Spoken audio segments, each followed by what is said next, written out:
Hassan Nawaz and Riley Russo, brilliant 100 by these two batsman. और ख़ासकर मैं यहाँ बात करूँगा हसन नवाज़ की बैटिंग में जो इम्प्रूवमेंट आई है, जो न्यूजीलैंड टूर के बाद लोग कह रहे थे कि ये टुल्ला है, क्योंकि इस इनकी इनिंग्स में या तो सिफर आ रहा था या फिर एक 100 आया है, और उसके अलावा पूरी इनिंग्स, पूरे जो न्यूजीलैंड की सीरीज़ थी उसमें ये ज़ीरो पर ही आउट हुए थे। तो लोगों ने अपने दिल में ये बिठा लिया था कि जी ये तो टुल्ला है, ये स्लोगर है, इससे नहीं होनी बैटिंग, ये इंटरनेशनल मटेरियल नहीं है। और कहीं ना कहीं हमें भी डाउट होने लग गया था कि आया ये बहुत जल्दी तो नहीं पाकिस्तान टीम में आ गए, क्योंकि थोड़ी सी अवेयरनेस जो लैक हो रही थी इनकी बैटिंग में, जो अवेयरनेस की कमी थी, जो मतलब इनकी बैटिंग में जो कमियां थी, मतलब आते ही स्लोगिंग शुरू कर देना, वो उस पर बहुत ज़्यादा काम होता दिखाई दे रहा है। और वो हमें इस पीएसएल में देखने को मिला है कि हसन नवाज़ अब वो वाले हसन नवाज़ नहीं रहे जो पहली दूसरी बॉल पर आकर स्लोगिंग शुरू कर दे। और इतनी ज़्यादा इम्प्रूवमेंट आई है तो दाद के मुस्तहिक है। क्या ही खूबसूरत बैटिंग की है आज रायली रूसो ने भी, हसन नवाज ने भी। और कोयटा ग्लैडिएटर्स एक हारा हुआ मैच जीतने के बाद, जब वो कराची किंग्स के अगेंस्ट जीते थे, वहाँ से वो मैच जीतकर जो वो रिदम और जो वो उन्होंने जो कॉन्फिडेंस, जो हाई कॉन्फिडेंस के साथ अब वो आते हैं ग्राउंड में, उस दिन के बाद से कोयटा ग्लैडिएटर्स रुकने वाली नहीं है। और उनको अपनी एक आइडियल प्लेइंग 11, अपनी बेस्ट प्लेइंग 11 मिल चुकी है, जो कि इस पीएसएल में अब जो है ना तबाही मचाने वाली है आगे प्लेऑफ्स में। तो अगर यही इसी रिदम, इसी कॉन्फिडेंस के साथ ये उतरे, तो भाई कोई दूसरी टीम इनके जो है ना मुकाबले की नहीं रहेगी, क्योंकि एब्सोल्युटली ब्रिलियंट बैटिंग। बैटिंग में बैट्समैन अपना किरदार अदा कर रहे हैं, बॉलिंग में बॉलर्स मोहम्मद आमिर, इवन फ़हीम अशरफ बेहतरीन बॉलिंग करा रहे हैं, अबरार अहमद वेरी इकोनॉमिकल। क्या ही खूबसूरत बॉलिंग चल रही है, क्या ही बेहतरीन बॉलिंग चल रही है अबरार अहमद की। तो ये जो चीज़ें हैं ये बहुत अच्छी जा रही हैं कोयटा ग्लैडिएटर्स के लिए। हाँ, एक इनका जो कमज़ोर फैक्टर है वो है सऊद शकील खुद, क्योंकि वो अभी भी मेरे ख़्याल से, और अभी भी जो इनकी परफॉर्मेंसेस दिख रही हैं वो टी20 प्लेयर नहीं लगते। और वो एक ओपनर की स्लॉट लिए बैठे हैं, इसलिए कि वो पावर प्ले के 6 ओवर्स बाद जो है ना उसमें भी बैटिंग नहीं कर सकते, और पावर प्ले में भी उनसे बैटिंग नहीं हो रही। आज इतनी फ्लैट विकेट, मतलब 260 प्लस रन्स बन गए, और वहाँ पर सऊद शकील का स्कोर था 17 बॉल्स पर 23 रन्स। मतलब ये जो शुरू के 6 ओवर ही होते हैं, और अगर ऐसी पिच मिल जाए तो बैट्समैनों के लिए तो मज़े ही मज़े। और उनको जो है ना वो शुरू के 6 ओवर एक्सप्लोसिव बैटिंग करनी पड़ती है, ताकि जो है ना एक बड़ा टोटल देखने को मिले। वो तो भला हो रायली रूसो का, जिन्होंने बॉल 1 से ही हिटिंग शुरू कर दी, और हसन नवाज ने उनका भरपूर साथ दिया, और एंड में जो बची कुची कसर थी वो हसन नवाज ने पूरी कर दी। तो ये दो बैट्समैनों की बड़ी इनिंग्स की वजह से आज जो है ये स्कोर बना है। और सऊद शकील मेरे ख्याल से डिज़र्व नहीं करते इस टीम में। आपने उनको कैप्टन भी बना दिया, तो अब तो वो टीम में एक बोझ बने बैठे हैं तकरीबन। और आज मेरे ख़्याल से जब कोयटा क्वालिफ़ाई हो गई थी तो उनको नाफ़े को खिलाना चाहिए था, और हसन नवाज़ को भी। चलें, हसन नवाज़ अच्छा परफ़ॉर्म कर रहे हैं डाउन द ऑर्डर, लेकिन आपको चांस देना चाहिए था ख्वाजा नाफ़े को। और मेरे ख़्याल से ये कोई बुरी बात नहीं कि आपका कैप्टन जो है वो रेस्ट पर चले जाए, 1-2 मैच जो है रेस्ट कर ले, कोई बड़ी बात नहीं है। लेकिन देखते हैं अगला आखिरी मैच में जो है ना ख्वाजा नाफे को मौका मिलता है या नहीं। मेरे ख्याल से सऊद शकील को अपना दिल बड़ा करके जो है ना मौका देना चाहिए, क्योंकि उनसे वो परफॉर्मेंसेस नहीं आ रही जो आनी चाहिए। मतलब जो हम क्या ही एक्सपेक्ट कर सकते हैं, क्योंकि वो प्लेयर ही नहीं है टी20 के। तो जिससे एक्सपेक्टेशंस हैं ख्वाजा नाफे से, जो एक टैलेंट हमें पिछले 2 साल से जो है उनके नाम की आवाज़ें गूंजे, सदाएं सुनाई दे रही हैं, लेकिन उनको चांस नहीं दिया जा रहा। ऑन दी अदर हैंड मैं पिछले पूरे जब इस्लामाबाद जीत भी रही थी तब भी मैं कह रहा था कि साद मसूद और शहजाद को कंसिस्टेंट चांसेस नहीं मिल रहे। शहजाद को अगर चांसेस मिलते भी हैं तो वो आखिरी ओवर जाके देते हैं और वो एक बचा कुचा ओवर कराते हैं और उसका खमियाजा इन्होंने पिछले मैच में भी भुगता। हसन नवाज ने जब 15 रन जो है आखिरी ओवर में चेज़ करवाए शहज़ाद के अगेंस्ट। आज भी जो है शहज़ाद को चांस दिया गया और बेहतरीन बैटिंग की उन्होंने। मेरे ख़्याल से जो उनकी शॉट्स थी एक प्रॉपर जो है ना लगा के बैट्समैन हैं और मतलब टेक्नीक उनकी काफ़ी बेहतरीन थी और बहुत अच्छी बैटिंग कर सकते हैं वो। मेरे ख़्याल से वो शादाब खान से भी बेहतर हैं बैटिंग में। बॉलिंग में उनको वो चांसेस नहीं मिल रहे, उनको जो है ना एंड में ओवर दिए जाते हैं तो उनको जज करना अभी थोड़ा मुश्किल है। लेकिन आज जो उन्होंने ये 13 बॉल्स पर 24 रन 23 रन की इनिंग्स खेली है तो इससे लगा है हमें कि उनमें वो पोटेंशियल है।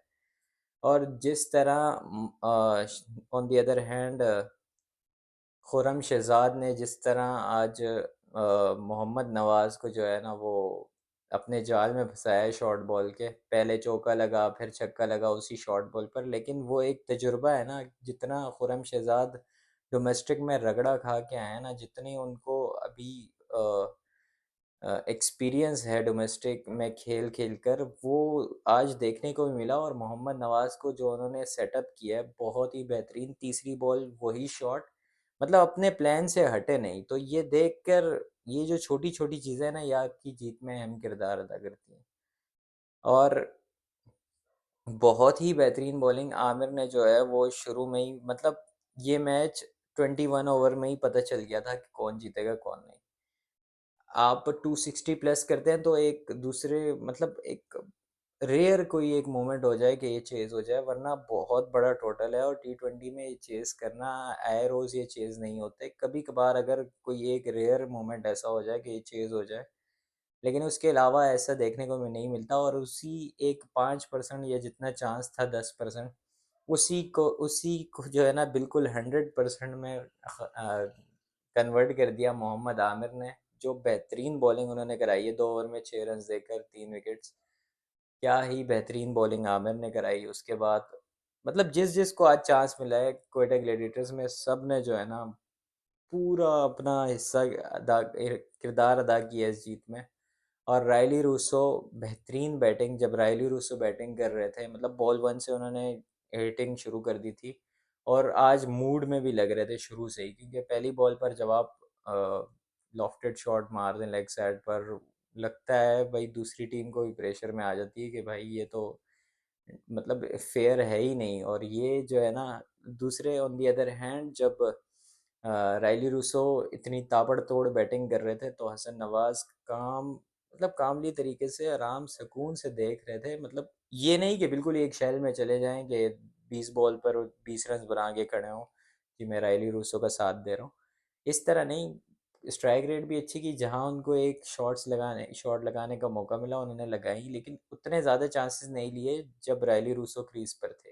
हाँ, जब रायली रूसो आउट हुए उसके बाद जो तोड़ा है हसन नवाज ने वो इंतहाई बेहतरीन। और ये जो इम्प्रूवमेंट देखने को मिल रही है, मैं कहता हूँ इन्हें जो है ना ये अब 100% जो है बांग्लादेश की सीरीज़ के लिए सेलेक्ट होंगे ही होंगे। और अगर नहीं हुए तो या ये नाअहली है, क्योंकि 2 मैचेस ऐसे इस्लामाबाद के अगेंस्ट खेल गया है और ऐसी बेहतरीन इनिंग्स खेली है हसन नवाज ने, तो जगह तो बनती है बांग्लादेश की सीरीज़ में। उसके अलावा अगर मैं बात करूं हमारे पेस ट्रियो नसीम शाह की, पिछले 2 तो एक्सपोज हो गए हैं, शाहीन शाह अफरीदी और हारिस रऊफ़ अपने पिछले मैच में। जो कराची में इरफान नियाज़ी ने इन्हें तोड़ा है और इनका जो है ना प्रीमियम का टैग जो है ना इनसे ख़त्म करवाया है। और ये अच्छा भी हुआ है क्योंकि पिछले 5 साल से ये टीम पर कब्ज़ा किए बैठे हैं किसी ज़मान ख़ान, ये वसीम जूनियर और इन जैसे कितने ही बॉलर जो ये पोटेंशियल रखते थे कि वो टी20 टीम में हों, उनकी जगह लिए बैठे, कब्ज़ा किए बैठे थे। और कोई भी छोटी टीम के अगेंस्ट सीरीज़ में भी ये रेस्ट नहीं कर रहे थे। और जो एक्सपोज़ हुए हैं ना ये, जब प्रेशर सूरत-ए-हाल आती है, जब इनको थोड़ी-सी मार पड़ती है, तो फिर मार पड़ती ही चली जाती है और वो इतनी पड़ती है कि 50-60 रन्स दिए बिना ये आराम से चैन से नहीं बैठते। और वही हुआ है हमारे तीसरे पेसर के साथ भी, नसीम शाह। जब शाहीन शाह और हारिस रऊफ़ पर कीचड़ उछलता है तो नसीम शाह मैं बहुत टाइम से नोटिस कर रहा हूँ कि वो आराम सुकून से निकल जाते हैं, मतलब कोई भी उन पर जो है तनकीद नहीं करता और मुझे समझ नहीं आती क्यों? क्योंकि वो इंतहाई ब्रेनलेस बॉलिंग करा रहे हैं। क्यों आप ऐसी पैथेटिक बॉलिंग, आप इतना तजुर्बा लिए बैठे हो, इतने साल से आप खेल रहे हो, लेकिन आपको अभी तक जो है ना डेथ बॉलिंग कराना नहीं आई, आपको विकेट टेकिंग डिलीवरीज कराना नहीं आई। आपकी स्विंग इतनी है, आप इन स्विंग आउट स्विंग दोनों कर सकते हैं, लेकिन आप विकेट टेकिंग बॉल नहीं कर सकते। यही जो है ना, यही उनकी बॉलिंग में एक लैक है और यही एक जो है ना ख़ामी है, लेकिन वो इस पर काम भी नहीं कर रहे कि मैं कैसी बॉलिंग कराऊँ कि मुझे विकेट्स मिलें। मुझे डॉट बॉल चाहिए हैं, लेकिन मुझे विकेट्स भी चाहिए। उस डॉट बॉल के बाद असल कामयाबी ये है कि वो डॉट बॉल के प्रेशर से आप बैट्समैन की विकेट ले लें तो बस वो आपका पे ऑफ कर गया, वो सारी मेहनत पे ऑफ हो गई। और यही जो है ना, यही एक चीज़ चाहिए होती है और नसीम शाह से ये नहीं हो पा रहा। और आज जो है वो फिर इन्होंने 50 प्लस रन्स दिए अपने 4 ओवर में, तो ये कंसर्न है क्यों। और ये एक इंतहाई, मेरे ख़्याल से पाकिस्तान की जो पेस अटैक है वो इंतहाई क्लूलेस है। जब वो प्रेशर सूरत-ए-हाल आती है तो अपने घुटने टेक देते हैं और ये जो है अच्छा साइन नहीं है पाकिस्तान के लिए। और कोयटा ग्लैडिएटर्स ने आज इस्लामाबाद के चारों तबक रोशन कर दिए हैं। अब आखिरी मैच है इस्लामाबाद का और 4-5 मैच जीतने के बाद 4 मैच लगातार दोबारा हार गए हैं और अब जो है इनके लिए भी ख़तरा है कि ये प्लेऑफ में क्वालिफाई कर पाएंगे कि नहीं। तो देखते हैं कि इस्लामाबाद यूनाइटेड जो है ना कहाँ तक जाती है, क्योंकि ये इतने चेंजेस करते जा रहे हैं पिछले 4-5-6 मैचेस, जितने भी मैचेस हुए हैं। आपका एक ओपनिंग जोड़ी जो है वो बन गई थी शुरू में। एंड्रेस गाउस जो है वो इतनी अच्छी बैटिंग नहीं कर रहे थे, लेकिन वो फॉर्म में आए, आपने उन्हें ड्रॉप कर दिया। आपने उन्हें डाउन दी ऑर्डर खिलाया, फिर उनसे बैटिंग नहीं हुई डाउन दी ऑर्डर, तो आपने जो है ना उन्हें बिल्कुल ही ड्रॉप कर दिया, टीम से ही निकाल दिया। तो ये समझ नहीं आई कि क्या हुआ। आपने आज़म खान को ओपनिंग पर भेजा, मतलब आप करना क्या चाह रहे हैं? आप 5-5 6-6 चेंजेस कर रहे हैं अपनी टीम में ना।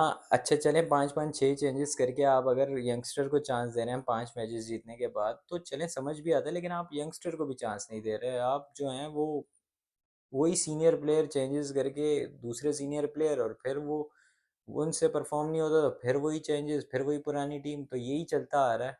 और एक प्लेइंग 11 जो होनी चाहिए, आपको 3-4 मैचेस में पता चल जाता है कि हम कौन सी ऐसी प्लेइंग 11 हम खिलाएं कि हम जो है डोमिनेट कर सकें, वो आपको अभी तक नहीं मिली। तो ये समझ नहीं आ रहा कि इस्लामाबाद यूनाइटेड करना क्या चाह रही है। और ये मैं शुरू से कहता आ रहा था कि इस्लामाबाद यूनाइटेड जो है ये चेंजेस कर रही है, ये सही नहीं होंगे और अभी तक जो है ये समझ नहीं पाए हैं। और जब ये फ्लॉप होंगे ऊपर के 3 प्लेयर्स, तो मैं देखूंगा कि बाकी टीम क्या करती है। ये मेरी पिछली वीडियोस देख लें आप, इस्लामाबाद के लिए जो मैं इस्लामाबाद के मैचेस पर मैंने बनाई थी। मैंने कहा अगर ये शुरू के 3 प्लेयर्स नहीं चलेंगे, जिस दिन टॉप ऑर्डर नहीं चलेगा, तो मैं देखता हूँ कि इस्लामाबाद यूनाइटेड क्या करती है। और ये पिछले 4 मैचेस में जो एक्सपोज हुए हैं ये आप देख लें।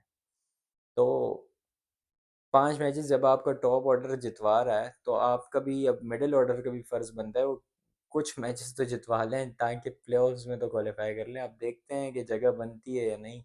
और अभी जो आज, मतलब आज 12 के बाद ही वीडियो बन रही है, तो ये जो अभी कराची और पेशावर का आज का मैच है वो इंतहाई अहम है दोनों टीम्स के लिए।